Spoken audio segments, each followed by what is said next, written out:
So we continue reading from Srimad Bhagavad Gita, chapter 2, content of the Gita summarized. This is text number 60. Yadagyapi kunjiya Purusasya vipasita Indriyai pramati Haranti kusumana Yadato yapikodya Purusasya vipasita Indriyai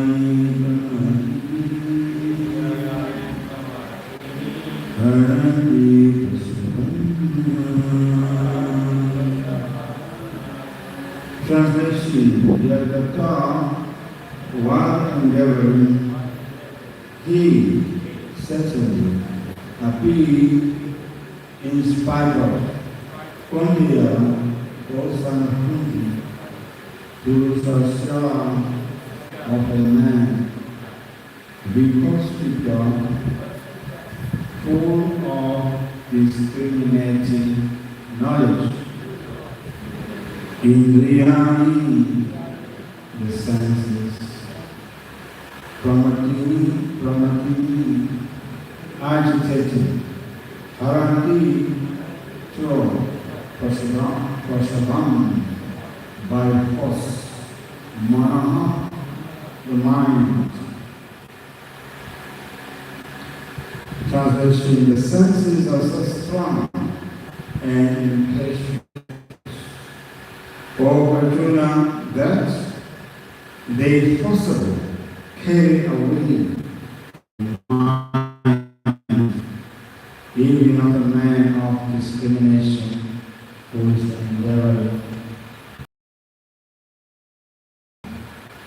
Purport. There are many learned sages, philosophers, and transcendentalists who try to conquer the senses, but in spite of their endeavors, even the greatest of them sometimes fall victim to material sense enjoyment due to the agitated mind. Even Vishwamitra, a great sage and perfect yogi, was misled by Minaka into sex enjoyment. Although the yogi was endeavoring for sense control with severe types of humans and yoga practice. And of course, there are so many similar instances in the history of the world. Therefore, the mind and the senses without making being fully Krishna conscious. Without engaging the mind in Krishna, one cannot cease such material engagement. A practical example is given by Jamuna Acharya, a great saint of the world, who says, Yaya Namachi Krishna Parvite Nana Rasana Namasu Bhavata Susambarisma Smarani Bhavanti Mukta Vikarastu Nistivam Charam. Since my mind has been engaged in the service of the lotus feet of the Lord, and I have been enjoying an ever new transcendental humor. Whenever I think of sex life with a woman, my face at once turns from it and I speak of the thought. Krishna consciousness is such a transcendental nice thing that automatically material enjoyment becomes successful. It is as if A hungry man has satisfied his hunger by a sufficient quantity of nutritious eatables. Maharaj is also conquered the great yogi, the Rasamuni, simply because his mind was engaged in Krishna consciousness. Savaya Manaha Krishna Paramaya Vasatri Vaikuta Name Om Maya Dhyana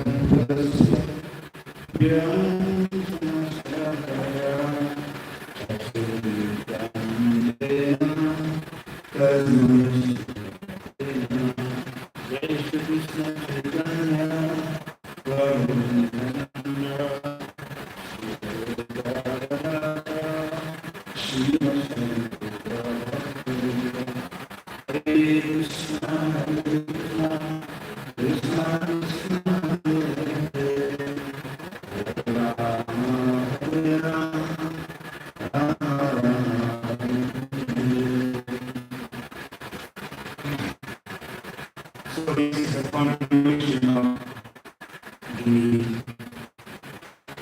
as it says, carry away even a man of. So we find a similar statement also in that chapter, verse number 36. There also Arjuna is asking a question to Lord Krishna. He says that Arjuna said, O descendant of Krishna, by what is one impelled to sinful acts, even unwillingly, is it engaged by force? And then the Supreme Lord says that it explains what the next 37 says, the Supreme Lord says it is blasphemy of Arjuna, which is born of contact with the material mode of passion, and later transformed into wrath, and which is the all-devouring, sinful enemy of the world. So this last is a number one enemy.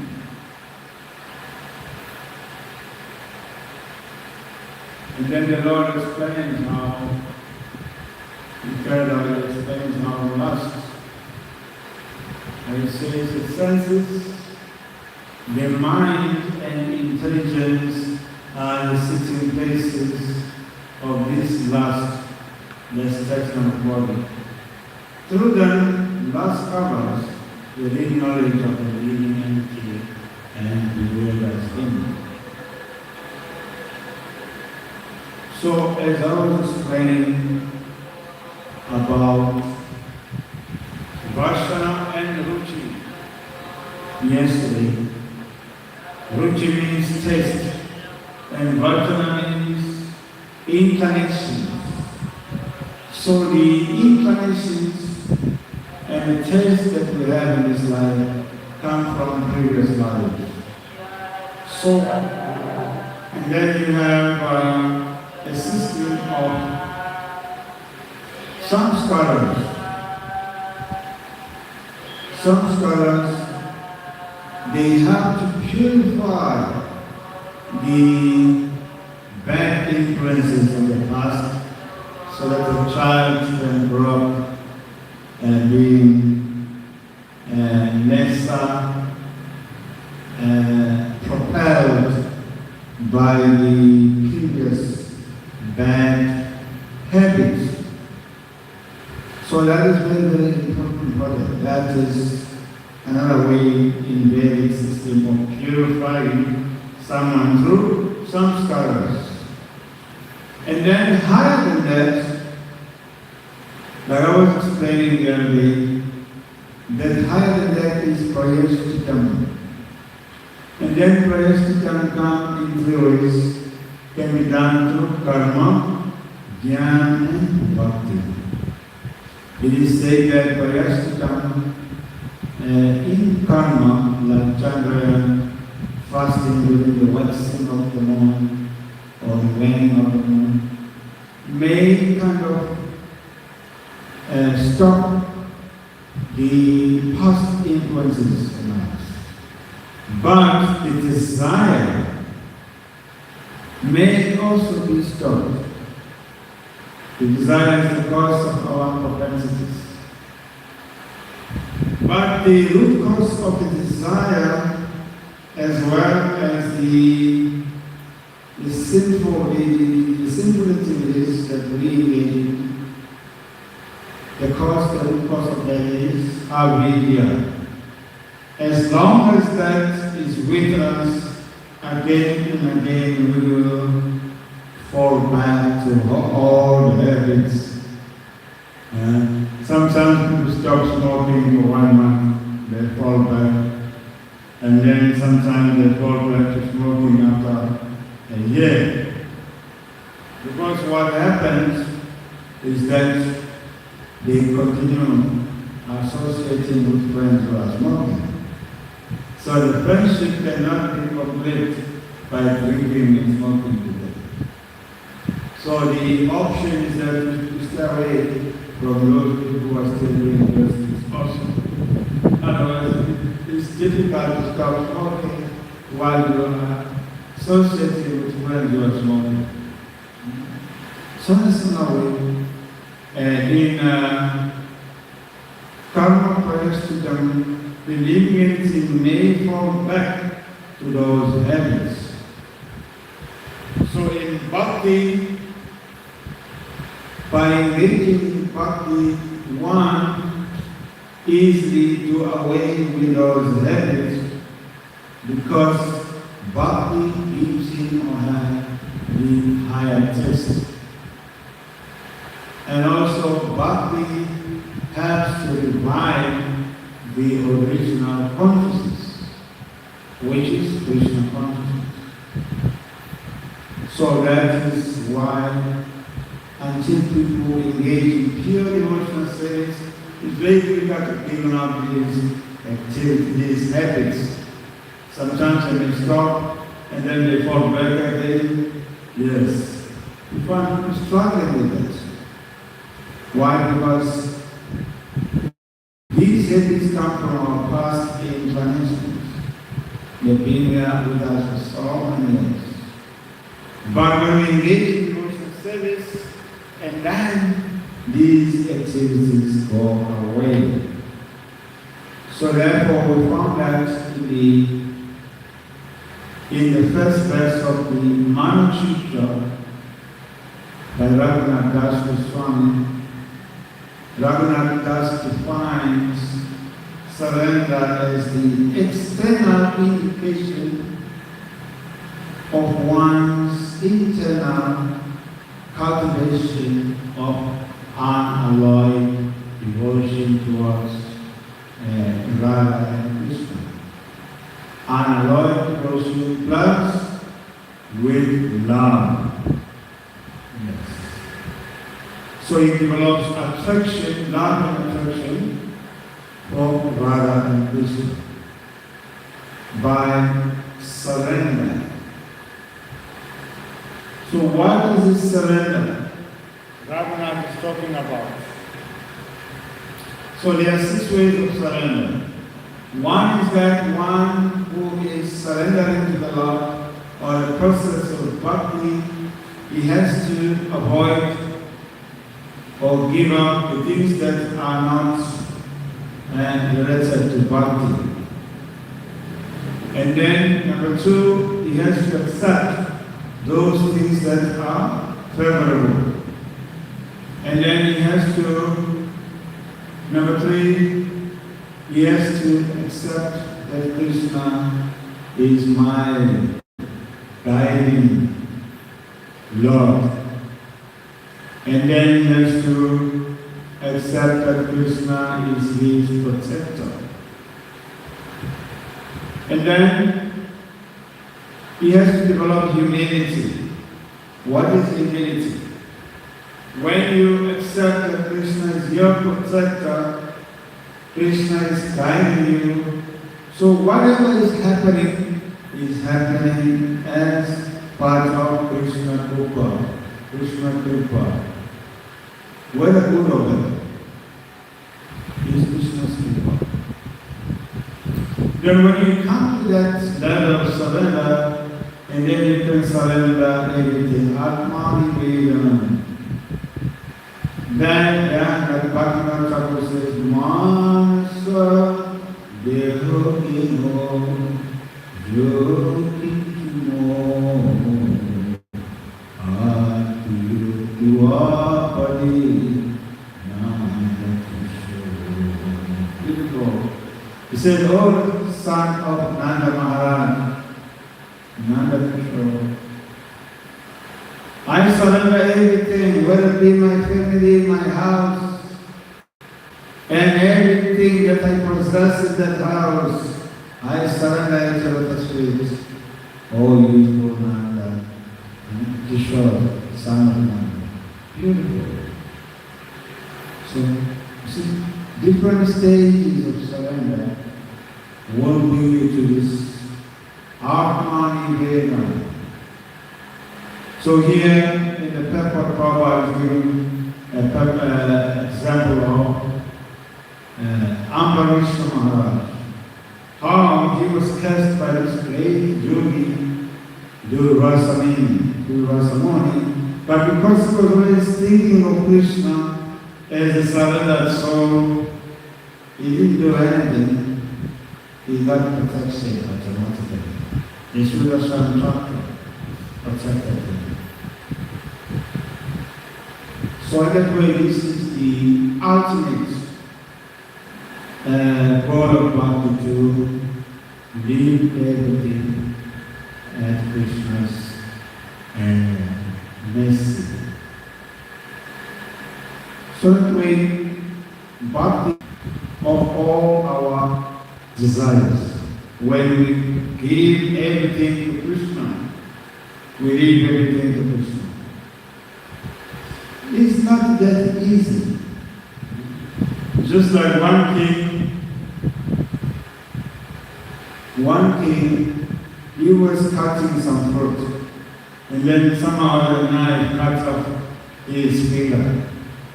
He was in great pain. And he went to Chinese minister. What happened? Still in pain.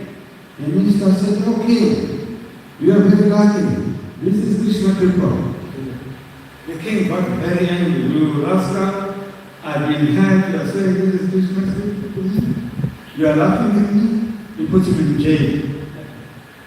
So the minister was going to jail. He said, okay, thank you very much. This is also Krishna Kripa to me that you are putting me in jail. So then he stayed in jail. And then the king, when he got killed, he started again on his habits. And then he went on a hunting excursion. In that particular forest where he was hunting, there were some jaguars, they caught him. These jaguars worship Durga Devi, and they had a system of offering a human being as an offering. So the king was caught, and then they took him to their temple where he was supposed to be offered. So before you offer something, you have to check that this animal or human being is complete. All the fingers has to be there, all the eyes has to be there, the legs also have to be there. You check the fingers of the feet also, they all have to be complete. 5 on each side. So they checked this king, they realized, no, one of his fingers was missing. They said, no, he is not fit for God. So they released him, and then he went home. So then, when he got home, when he was going home, he was thinking, when I told this minister that I had my finger cut off, he said, it was because Krishna's message, now I'm realizing it was right. This Krishna has saved me. And then happily he went to this minister and told him the news. Actually, I made a mistake by arresting you, you were right. I was saved by this finger from being slaughtered as an offering. So then he said, when I arrested him, he said it was Krishna's temple also, that I put you in jail. The minister said, yes, I'm always with you. I would have went with you on that excursion. Maybe they would have caught two of us and they would have released you, but with me, because all my fingers are complete, they would have killed me. So it was Krishna's blessing that you arrested me and I didn't have to go with you on the excursion. So both of them, they got this realization.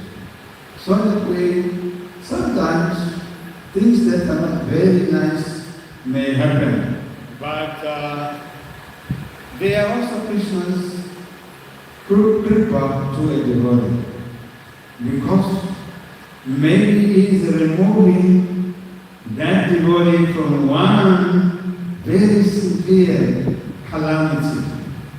Yes. So the king realized that this was indeed Krishna kripa. So that way, Bhagavatas, he explained this, that surrender is a sign that one has cultivated it's an internal cultivation of unalloyed devotion and love for Radha and Krishna. So that type of surrender. So that we, when we talk about the senses are like Gomata, cows. That's why Queen Kunti says, Krishna Vasudevaya Devaki Nandanayacha Nanda Gopa Kumaraya Govindaya Namo. So Govinda is the protector of the cows, but also is the controller of the senses. Rishikesha Rishikena Shivanam. So when we say Rishikesha, and then automatically our senses become purified. And then when they are purified, they become controlled. Just by engaging in the service of the master of the senses. And then the senses become purified. So that is the secret. Otherwise, when service to Radha Krishna is contaminated by any mode which or practice that is not in line with devotion, or by any practice or when devotion service is covered by Maya, and then deceit grows, pride will grow in the person, and then eventually you will have problems with lust, anger, greed, enviousness, and all these qualities. Yes, they become impediments on the path of devoted service. And they make the mind impure. One has to give them up also. So as one practices in devotional service, these things go away. Yeah, one does not have to try to give them up separately. And just like if you wash or you use a container that was used for bringing charcoal to the house for fire, for coal. It becomes dark, dead basket or whatever. It is used for coal, which is used for fire. But if you use that fresh water, it becomes cleaner and cleaner and cleaner, and eventually it becomes completely cleansed of the blackness that comes from the coal. So the devotional service is like that. It's anangabodhi bhavanam. It's like the ocean. The more you dip yourself in the ocean, is the more the ocean will purify your body from rash, fungal infections, and any infections. Here in Mombasa, you have an ocean. You have an experience?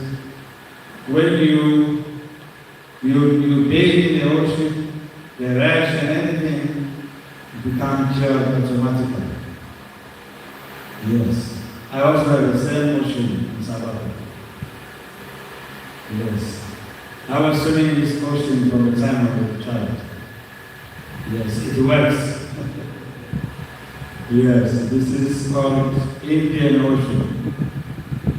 So it's there in my city, there in South Africa. So I used to go to this ocean. If I had to rush, I'll go to the ocean, I'll bathe. Maybe next day it will go away. Where the water of the ocean has that purifying potency. And it worked when I was a child, it's still working even today. Because if I bathe in the ocean, all the impurities, they go away. If I have fungal infections or rash, just by bathing in the ocean, it goes away. So in a similar way, the Krishna consciousness is like the ocean, that the more you bathe in it, the more you chant Hare Krishna, the more you take the sermon, and all these other items that come from worship of Radha Krishna, your mind gets purified, your consciousness gets purified. And then eventually, your face, your body begin to glow. Yeah, have you seen that? Begin to glow. Because those impurities are being cleansed by bathing in the ocean of Krishna consciousness. So that is the process of Bhakti. So here, this chapter, it explains how by practicing Bhakti, one develops a higher taste, and then when one has developed a higher taste, and the senses are not so strong, and they come under control.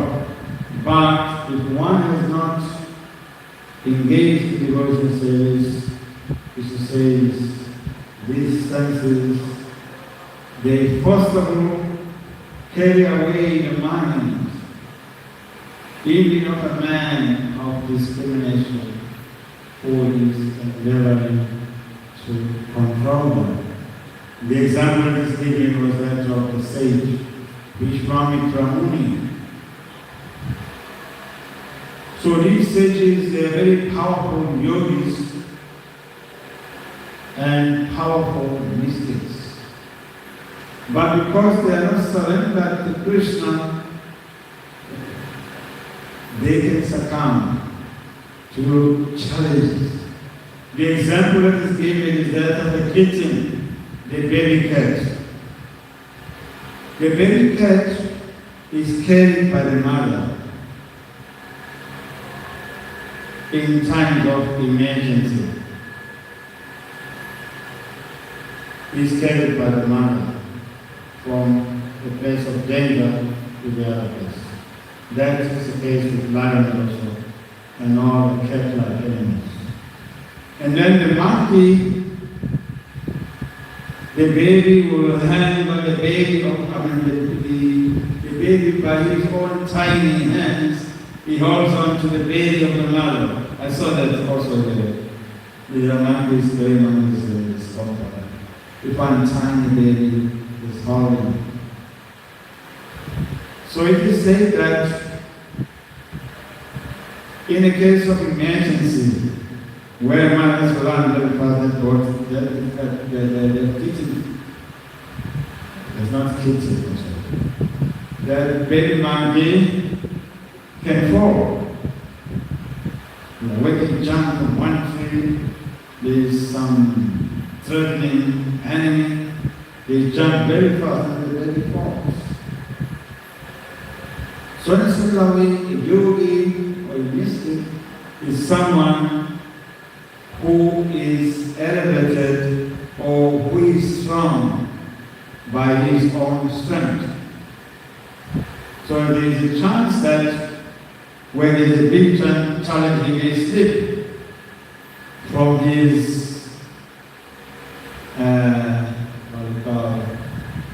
from whatever he is holding on to and then fall down. But if you hold it, because he is like a baby cat, he is held by Krishna's message, no matter what situation is challenging, he can hold on. Because he is not holding on by his own strength, but he holds on to Krishna's message. We see that with Lord Ram, when he crossed the sea to discover Sita, he didn't have his army. His army was in Ayodhya. He just collected some monkeys there in the forest, and then he took them over to Lanka, and he was able to conquer Ravana, who had sophisticated weapons and very advanced army, but they were killed very easily by the forest monkeys. Because these monkeys, they had the power of Ram. While they were fighting, they were chanting Jai Shri Ram, and they were in power. So they were able to kill Ravana's army very, very easily and rescue Sita. What to speak of all the monkeys? Hanuman alone, he went to Lanka, they caught him, they tried even to bend his tail, but still he defeated them. Just one monkey, Hanuman, they were unable to defeat him because they had the power of Ram. So that we, to conquer the senses or any enemies, we need to be connected with the mercy of Sri Bhagavan. And then we have power to conquer our mind and senses. So that is the secret that has been taught in this chapter of Bhagavad Gita. Now we can stop here and see if we have any questions.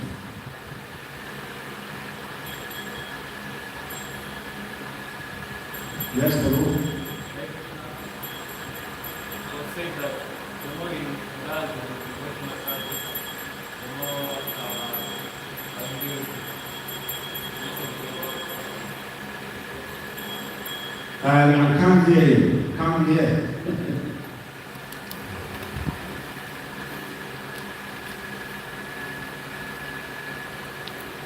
You see that the more we indulge in devotional service, the more anger, lust, and greed takes away. Yes. And now you also find that also the sages and the elevated the great of God. He says that the more you engage in devotional service, lust, greed, anger, all those bad qualities fall away. How is it that the sage like this Brahmitra, you have problems with them? Yeah, so you do find that also the elevated that this struggle, let's say mostly anger. They are not generally devotees. They are just yogis. They are not very good. They are according to Chaitanya Charitamrita, chapter 19. Mahaprabhu says, Dharmachari Madhya, that there are people, amongst the people, those who are civilized are those who follow the Vedas. Amongst those who are following the Vedas, some of them are doing lip service. They follow the Vedas just by lip service. He says those people are the people who are interested in creative language of the Vedas. He says among such people who are creative workers of the Vedas, you can find maybe out of millions of them, one may be a Gyan yogi. And then it says that out of many Gyanis, and then we may find one person who is a mystic yogi. Out of many, many millions of mystic yogis, still Krishna Bhakta Sudurlabha. The Krishna Bhakta is very rare. Why? Krishna Bhakta is coming, Atayeva coming. Bhakti Mukti coming, Shakali Asant. He says that the yogis, the Gyanis, the Karmis, they want something. They want mystic powers, they want material appliances, or they may want liberation. But Krishna Bhakti does not want anything. Therefore he is peaceful. So there is difference between the yogi and Jnana and the Krishna Bhakti. So Krishna Bhakti doesn't want anything. Krishna Bhakti doesn't want anything. So these yogis, they want something. Either they want liberation or they want mystic powers, but they want something. So they are not spiritualists. Okay. Anybody else? Okay, sit there. Hare Krishna. Shri Prabhupada.